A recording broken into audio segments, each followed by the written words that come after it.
The woman in the house across the street from the girl in the window isn't funny enough to register as parody directed by Michael Lehman. Just as Austin Powers was to spy flicks and Scary Movie was to teen horror, Kristen Bell's The Woman in the House Across the Street from the Girl in the Window is to all those pulpy thrillers like The Woman in the Window and The Girl on the Train. You know the ones: a woman grieves a family tragedy, mixes alcohol with pharmaceutical medications, witnesses a murder, and then gets gaslit into questioning what she saw. To stay up to date with latest top stories, make sure to subscribe to this YouTube channel by clicking the button above this video. Twitatsuju hits all those familiar beats, but it's barely slapstick enough to count as a spoof. Bell stars as Anna, a woman whose marriage has fallen apart following the death of her young daughter. Now, she spends her days glugging huge glasses of wine and developing a fear of the rain while obsessing about the man across the street, Tom Riley, and his beautiful girlfriend, Shelley Hennig. If that elevator pitch doesn't sound very funny, that's because it's not.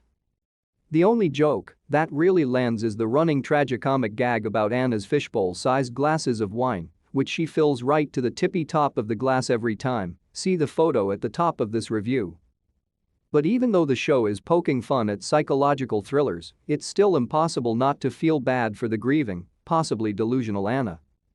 The show exaggerates the clichés of the genre, like when Anna talks to her dead daughter so much that she forgets she died, but Bell plays it so straight that it's genuinely quite sad. Twitatsuju sometimes feels less like a spoof and more like a hokey, straight-to-cable version of the real thing. This 8-episode run needs to be half as long as twice as silly.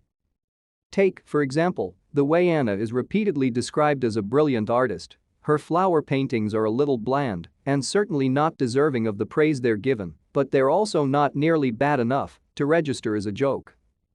As I write this, I'm still not sure if I was supposed to find it funny that everyone was fawning over her fairly average artwork. The show's greatest strength is that, even if it doesn't work as a comedy, it's almost passable as an actual murder mystery. After Anna witnesses a murder in the second episode and is subsequently ignored by police, I found myself genuinely wanting her to get to the bottom of the case. With a couple fewer bait-and-switch twists, it might have been a pretty decent payoff. It makes the 8 episodes pass by quite quickly, even if there is about enough comedic material to fill up one SNL sketch.